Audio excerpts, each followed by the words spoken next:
Dun, dun, dun, dun. All right. Welcome to my first TED Talk. Thank you guys for being here. Thank you, Omni. Thank you, everyone, for just being you and being alive here right now. Right now. So, the story I'm about to share is going to go into gut health and mental health, and a personal story that was one of the biggest transitions and decisions I've ever made in my life.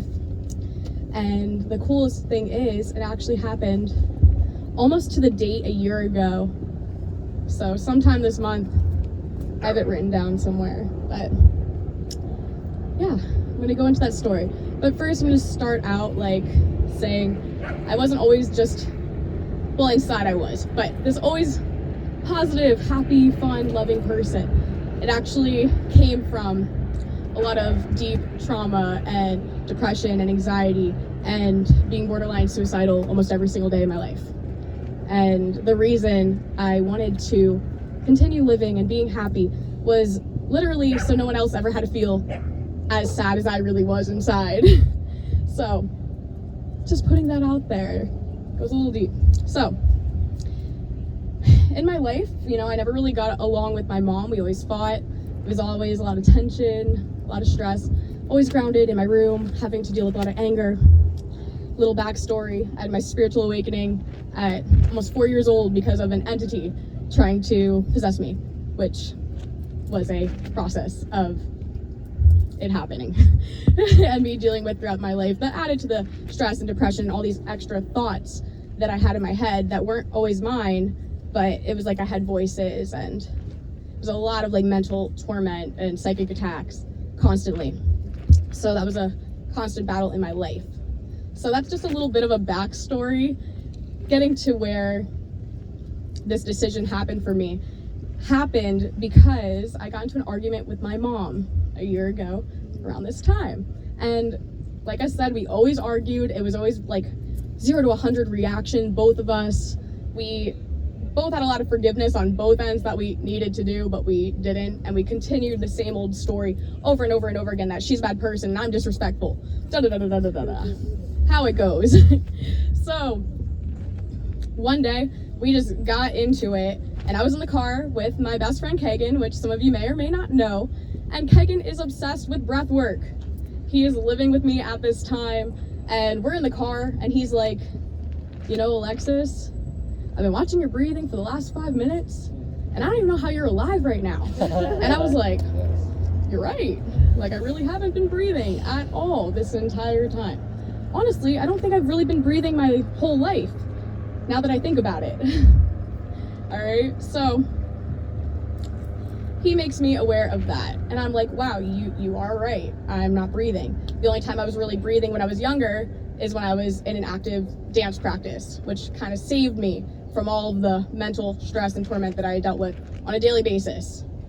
Me and my demons. The dance, woo! My dance teacher, I would come to class and she'd be like, Alexis, just take it out on the dance. Just take it out on the dance. Because I'd be coming right from seeing my mom, stressed out, and I'd be there angry. So dance is what saved my life.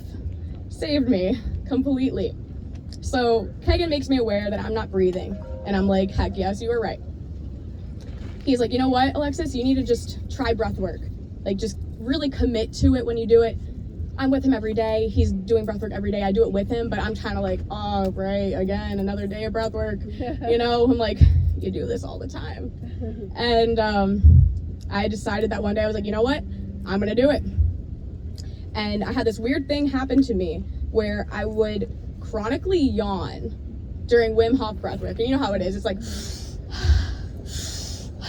well, I would just in the middle of it go, like a deep yawn. And he's like, what is wrong with you? Like, I've never seen anyone yawn this many times when you're in a round of breath work. And I was going hard, like really, in, exhaling. And he loves to look everything up. So he's looking it up and he's like, has something to do with your vagus nerve. You're not getting enough oxygen to your brain. Hence, ding, ding, ding, goes off. That's why I'm in this fight or flight all the time. I'm not even getting proper oxygen to my brain. I can't even react normally, or respond, I should say, to any situation. No wonder me and my mom are both like this. She doesn't breathe either. We've been living in stress our whole life.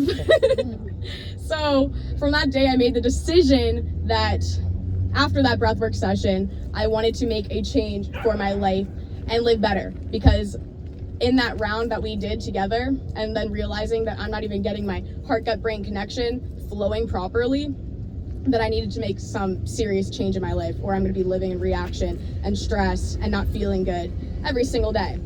And I just got some spur of the moment clarity when I decided that I wanted better for myself and that I wanted to continue living, because I was at the point where I don't really care. You know, I want to live to make other people happy, but I don't really care like anymore. Like, I was in a really like apathetic, whatever, like kind of place. So I started a juice fast, and I ended up going for 8 days by myself. I never did a juice fast by myself that deep, going hard for 8 days. So I ended up doing 3 days juice, 3 days water, 1 day juice, 1 day water, then juice and into like raw foods. Now, during this really awesome time, I went and got 2 healing sessions done. And the first one was by our lovely friend. What is her name again? Cindy. Not Cindy. Sin's vision. Sin's Not you. the girl that does the Reiki that you referred me to. Jovan. Yeah. Jovan gave me the most amazing Reiki session out in the park, and we cleared a lot of stuff. She said that I had like 2 curses on me, and she's like, I wasn't really focusing on like releasing them this time, but if you want me to, I'll just go ahead and like clear some out. I was like, all right, go ahead. So we did that, and then, right, like I'm saying, I'm juice fasting during this. So I'm having juice only in my body. I had beet, I had carrot, some greens, lots of water, really feeling good. First Reiki session. Right after that, an hour later, I went to Cindy and got a massage. And it was amazing. All these like ayahuasca songs were playing. I was like really feeling it. I was like, oh shit. All right, so like healing on that level too. And this is a really weird part. Okay, drinking water. She's working on me. I'm like laying on my back. And all of a sudden, like in my head, like I'm just like, I really have to pee. I really have to pee right now. This isn't usually normal that I need to pee, but I do. And all of a sudden, I didn't want to say it. I was like, maybe I could keep it like at bay, and like, but she's like pressing on me. I'm like, okay, I gotta pee. So not only was that happening, my mouth started watering.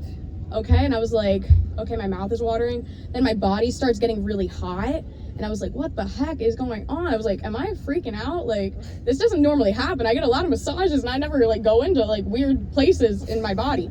And I'm like, hey, Cindy, can I sit up and have some water? And she gets me a glass of water, and then I drink it. And I was like, you know, I don't normally do this, but I think I need to go to the bathroom, like in the middle of the session. Like, I feel like I'm like jipping my session. Like, I'm like, what the heck? Like, gotta get up. So I get up. I go to the bathroom, she comes with me, and I was like, you know what, like, I think I need to throw up. I was like, I need to throw up right now. And I just have juice in my body, like lots of it. I wasn't like skimping on juice. I was drinking every time I was hungry, like lots of juice, lots of water, organic, fresh pressed, all right? And I ended up making myself throw up because like something in me was like, it needs to come out, all right? So I make myself throw up, and all this bile comes out, like, from the depths. It was like deep. And Cindy was doing this, like, on the same level and wave that I was at. And she goes, honey, I think you purged out an entity. Right. And I was like, me too, I feel the same way. And I felt so freaking high, like on the freaking top of the world. Like I was like, I haven't felt this good. I was like, I feel like myself again. I haven't felt this way since as long as I know. And we like celebrated that, and that was like a huge freaking shift that happened in my life.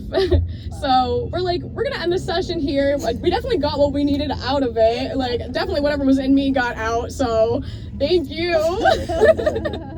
And that was part of this story of like the biggest shift of me changing to like a higher plane of existence, because whatever was in me was really keeping me down and in a mental torment. I didn't have those thoughts like I used to have. I didn't have the depression. I didn't have the anxiety like I did after that. And I continued the juice fast for those 8 days afterwards because we were preparing for that DNA activation. Yeah. So that's why I was doing that. And then we get activated during that. Oh my God. Because I kept it going on the 8 days, and that's when we were. Because I was still doing it then. So we even got that activated in it too. Okay, so that's even cooler. Like that reminder. Oh man. I set some intense affirmations into that water bowl, which I have somewhere on my Instagram on my phone. But more so like on collective healing, may everybody find like the healing and the empowerment within themselves to like rise up and activate whatever they need to become their highest divine activations. Whatever it was, something along those lines. Like, may they all answer their own call. Hey, ring ring. So yes, that was part of my experience. And during this time I was like, okay, I feel so good. I have this mental clarity. I feel like I came out of this dream. I was like, how can I continue to keep this process going? And I knew about the superfoods that you guys probably all see me talk about all over the place. Yes. All right, those kind of fell in my lap. It was kind of like God saying, this is where you go next. Because I cannot afford juicing every single day, and or the time it takes to juice and clean and drink. You know, it's like one or the other. You either make it up in, Tell me more. you know, paying more and no cleanup and convenience, or you're paying less and having a lot more time taken out of your life. But whatever you prefer. I knew I couldn't keep up with that every single day, but I really loved the effects of the juicing that it gave me. So I ended up getting into those superfoods, and that is where the like other layer of my life unfolded, because I wanted to talk to us all about a certain substance that is pretty much in all of our bodies, and that is glyphosate. Does everybody know what glyphosate is? All right, well, if you do not, it is a toxic herbicide that's literally in our air, it's in our water, it's in our soils. We cannot get away from it. And this is like the leading cause of like cancer and autism, different digestive disorders and diseases. And the products I've been taking has a specific supplement that detoxes strictly glyphosate out of our gut. So this is where the next level of like the mental health and clarity came from, when I started actually getting a taste of what it's like to not have that in my body. And just a little explanation of what glyphosate does in our body is basically it acts as a glue, all right? A glue in our gut. We have all these little hairs, and those hairs' only responsibility and job is to absorb the nutrients from the good food we're putting in. So imagine, since we all have this layer of glyphosate, because it's in literally everything, those hairs are gelled, slicked back like Elvis Presley, all right? All right, so that's what's going on in our gut. So we may be eating organic and really good food, but it's going right on in and going right out. We are not absorbing even half of the nutrients we think we're getting, and that's where this other level of nutrition comes in, and why you're gonna come out of even more of a dream. I did it, and I am the experience myself. This is just my organic story, but I've been working with so many people that have similar results of just coming out of this sleep, and they start feeling more energy, less bloatiness, because the bloatiness and the brain fog come from the lack of nourishment of our guts not being able to actually absorb and assimilate the foods. So not only that, if we have like all of this fecal matter in our gut, that's seeping into our blood and causing disease. And that's why we need to have our body nourished so we can actually flush those things out. So it's like a whole simultaneous process, and that supplement can help start your body to absorb the nutrients again. So I really wanted to just talk about that.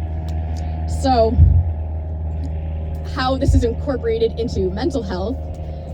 Our gut, if you knew this or not, actually produces 97% of the serotonin in our body.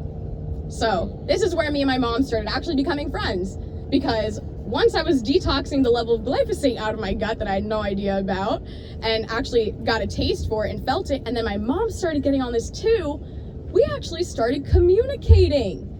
Actually, like, we weren't reacting, because my gut was healthy, so then the quality of my thoughts was better. I wasn't in this like agitated thing because my body was getting nourished. I started doing breath work every day, getting my body moving, getting out in the sunlight, sunning my bum. You know what it is. All right, so this all started happening, and my mom and I now, I could say she's one of my best friends, and we talk, we hang out, we go out, we do it all, and we both just started changing our diet. She didn't get into breath work like I did, you know, and I still don't even do it every day, but I'm definitely going to start because I'm getting a lot of signs from the universe to breathe, and I just started leading breath work sessions with Monique and doing things like that. So it's kind of like falling into place, and I think it's a good reminder for me because a year ago today, breath is what got me back to myself and wanting to live again. Literally, we have the breath of life flowing through us. So what are we going to do with our breath? Do we use it to live? You know, what are we going to do when we get to heaven and God asks you, what did you do with my breath? You know what I mean?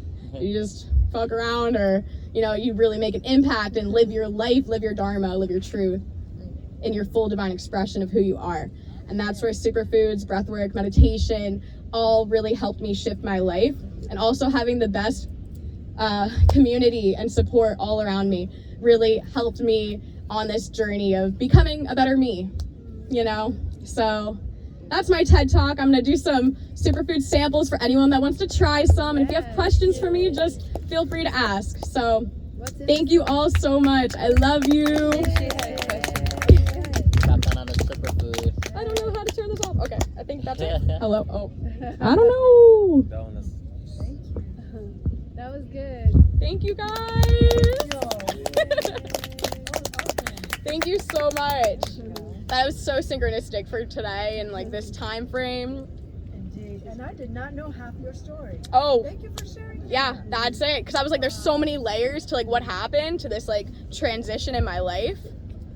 And that is pretty much as full as it gets, besides like obviously every little intimate detail. But interesting. Yeah, I need more serotonin in my gut. I feel like I'm always we all do. Like it's my goal to get this into like rehabilitation centers for people like recovering, because they all need their gut to be rebalanced, and that's like part of my mission is to help people like that. I'm working with a psychologist in Malibu who literally refers all of his patients to me now, and you know, we're slowly making that shift and helping people heal from the inside out. Way to manifest and way to reach your people. It's God's work. It's him. Yeah, interesting. Not me. I'm just blowing it through. Well, what a beautiful channel it is. I love you. I don't know how to turn it off. Off now. And I'm gonna make everybody some superfood shots. Yeah. What's in it? Shot I then. really connected with something you said. I Yeah. just Oh. want to say that, like, I had something come over me. Like, mental health is a reason why I do why I do. I was like in and out of mental hospitals for like 7 years. I was doing all the drugs, everything down to all the things that could destroy even my like capability to Oh, I can't hear her produce talking. children one day.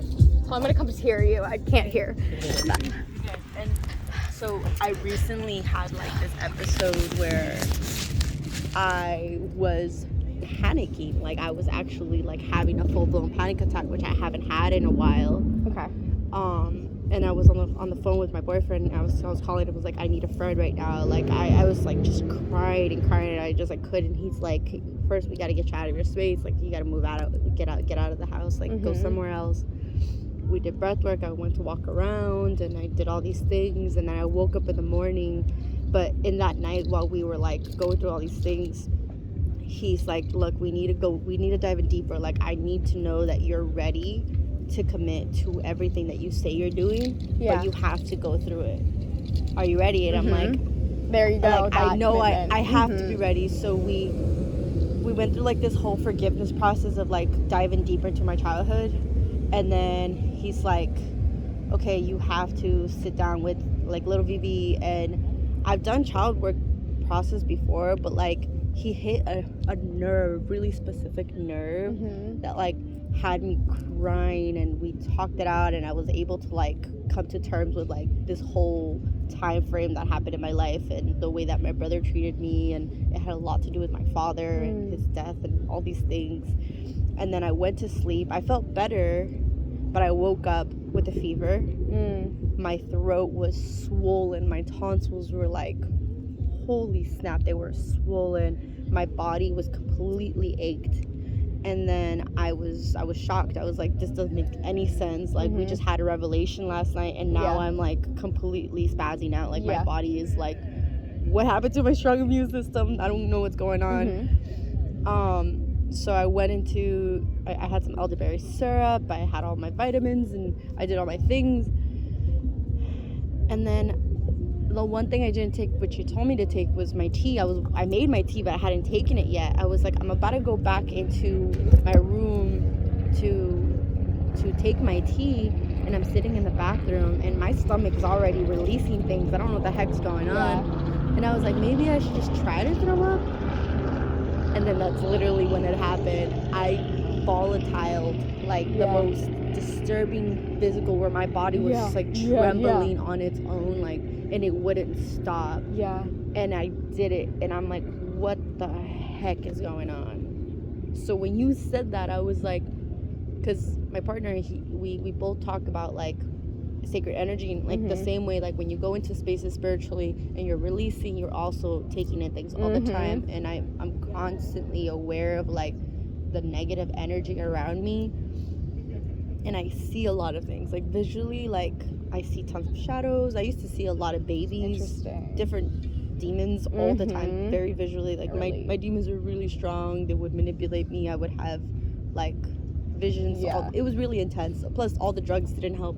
So my psyche was off. Like my cuckoo head was like, I've seen some very dark stuff. We can get into that. That's part of my own TED Talk. I would love to talk about that. I would love it. Which is funny because like you doing this right now is like confirmation, because like I'm already looking into applying to do a TED Talk myself. So I'm just like, this is literally everything. So it's gonna be called Surviving Suicide 7 Times. What's next? And that's just like a number, but it was many more times than that. So it's just proof that I'm alive and I'm still well and still being, I'm still present. But like the light and energy that people see in front of you is nothing to the darkness that you've already succumbed. And like the journey that you still have to go through, but it's like you're young. You said you've been doing this work for I don't know how long, and I started my journey really young as well. So it's like it's almost like fast tracking this whole spiritual journey, because the faster I get out the way, not that I wanted it to be like this, but now I'll be able to be in a position to serve others at the frequency that will make the most sense. And I get this like huge intuitive energy that like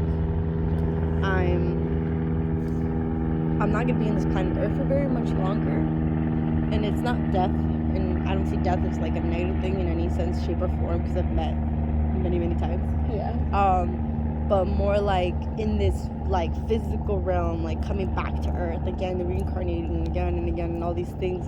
I'm like, I'm not gonna be here much longer, so it's like this is why I'm going through like incredibly challenging experiences where the universe is like throwing everything at me, because it's time to break all these past curses. It's like generational stuff. I'm like, oh my gosh, like it's my turn now, and if I don't do it now, I'm gonna be stuck here longer. But I know I'm not gonna be stuck here longer, because if I was meant to die, I would have died.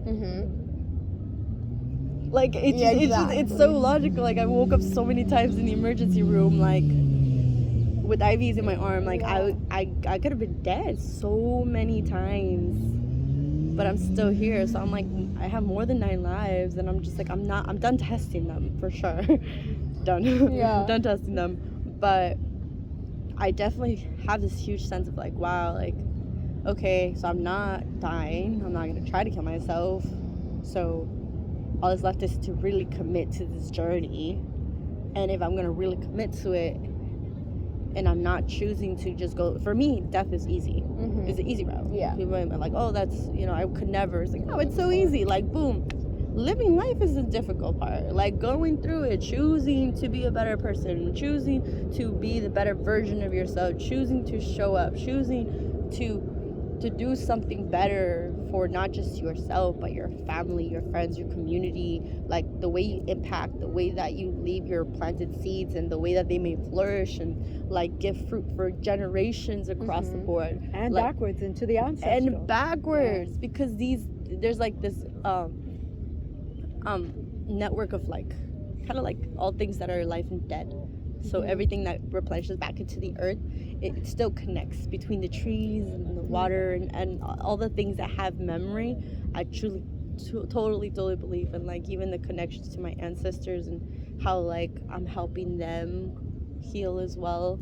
But like, just to kind of come back to circle to what your journey has like I feel like it's a full mirror of a lot of things that I've been experiencing, and even just releasing like a full demon. Letting go. Oh my Like you said god! earlier I'm here. just like I was like studying. I was like, what the heck? This literally just happened. That's insane. And then also just going through the healing process, because even after, like, I was still sick. Like, I wasn't fully healed, but like I was like, okay, now I have to like mend the wound and like kind of like if venom just passed through a tunnel, there's damage.